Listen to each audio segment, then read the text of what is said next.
ভারতের মিত্রদেশ জাপানের এক ধাক্কায় কুপোকাত হয়ে গেছে চীন, যেখানে চীনের কয়েক হাজার কোটি টাকার সাম্রাজ্য পুরো ধসিয়ে দিয়েছে জাপানের সরকার, যাকে কাজে লাগিয়ে এখন ভারত প্রতি বছর হাজার হাজার কোটি টাকার ফায়দা লুটবে। রিসেন্টলি খবর সামনে আসে যেখানে জাপান চীনের একটা চুরি ধরে ফেলেছে, যাকে হাতিয়ার বানিয়ে এখন জাপানের তরফ থেকে চীনের বিরুদ্ধে 95% ট্যারিফ চাপানো হয়েছে। খবর অনুযায়ী চায়না জাপানে মারাত্মক কম দামে নিজেদের তৈরি গ্রাফাইট ইলেকট্রোড রপ্তানি করছিল, আর এর দাম এত কম ছিল যে এর সাথে অন্য দেশ তো ছেড়েই দিন, জাপানের নিজস্ব কোম্পানিও কম্পিট করতে পারছিল না। এখানে চীনের উদ্দেশ্য ছিল যে ওরা এত কম দামে লস করিয়ে এই সমস্ত জাপানে বিক্রি করবে এবং একে ভারতীয় কোম্পানি বা বাকি কোম্পানি টক্কর দিতেই পারবে না, এবং কয়েক বছরের মধ্যেই ওরা জাপানের পুরো মার্কেট দখল করে নেবে। আর আপনাদের জানিয়ে রাখি, এই যে গ্রাফাইট, এটা খুবই গুরুত্বপূর্ণ জাপানের জন্য। এই গ্রাফাইট ইলেকট্রোড ছাড়া না স্টিল উৎপাদন করতে পারবে, আর না ইলেকট্রিক গাড়ির জন্য লিথিয়াম আয়ন ব্যাটারি তৈরি করা সম্ভব।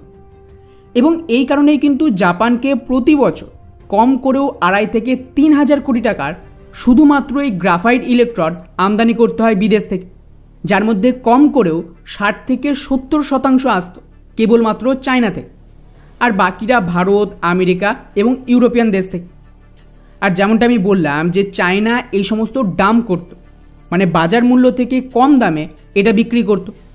এতে ভারতীয় কোম্পানি এমনকি জাপানের নিজস্ব ইন্ডাস্ট্রিও এর বিরুদ্ধে টিকতে পারত না, যার দরুন কিছু সময় আগেই একাধিক জাপানিজ কোম্পানি ওদের সরকারের কাছে ডিমান্ড করে এর বিরুদ্ধে কঠোর ব্যবস্থা নিতে।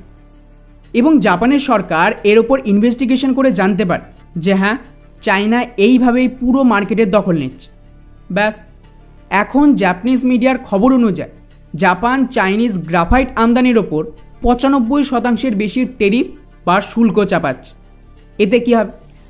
মনে করুন চায়না আগে ওদের গ্রাফাইট 100 টাকায় বিক্রি করত, এখন 95% ট্যাক্সের পর এর দাম জাপানে হবে 195 টাকা। তো স্বাভাবিকভাবে চায়না কিন্তু আগের মতন লস করিয়ে কম দামে বিক্রি করতে পারবে না। জাপানের ট্যাক্সের জন্য চীনের গ্রাফাইট অনেক বেশি দামি হয়ে গেছে, এতে মার্কেটের বাকি প্লেয়ার এর থেকে ফায়দা নেবে। এখন প্রশ্ন আসছে যে এর থেকে ভারতের কতটা ফায়দা হবে?